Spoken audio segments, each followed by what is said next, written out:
Irrigation अमले हर साल जियां हिन साल बि पंहिंजी रिवायत खे बरक़रार रखंदे उन ई वक़्तु मुराद डिस्ट्री मां पाणी गाइब करे छॾियो आहे। जंहिं वक़्तु आबादगारनि माल मता विकिणी पंहिंजा फ़सुल पोखे दंग कया आहिनि त हज़ारें एकड़नि ते पोखियल फ़सुल त पाणी बंदि थियण जे करे सुकी तबाह थी रहिया आहिनि, पर चौपायो माल उञ विघे पाह थी रहियो आहे।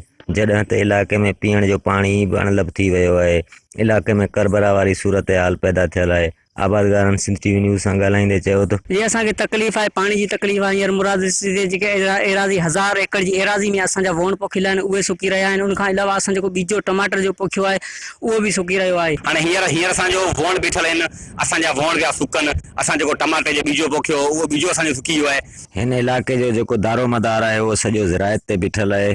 ज़रायत जॾहिं कमज़ोर थींदी त हिते जा माण्हू बुख ऐं बदहाली जो शिकार थींदा। हुकूमत खे घुर्जे त जल्द खां जल्द नोटिस वठी मुराद डिस्ट्री जी टेल में पाणी पहुचाए जीअं हज़ारें एकड़नि ते पोखियल जेको फ़सुलु आहे उहो सुकण खां बची सघे। कैमरामैन मोहम्मद मिठल सां गॾु दिलबर लगारी, रिपोर्टर सिंध टीवी न्यूज़, गुलाब लगारी।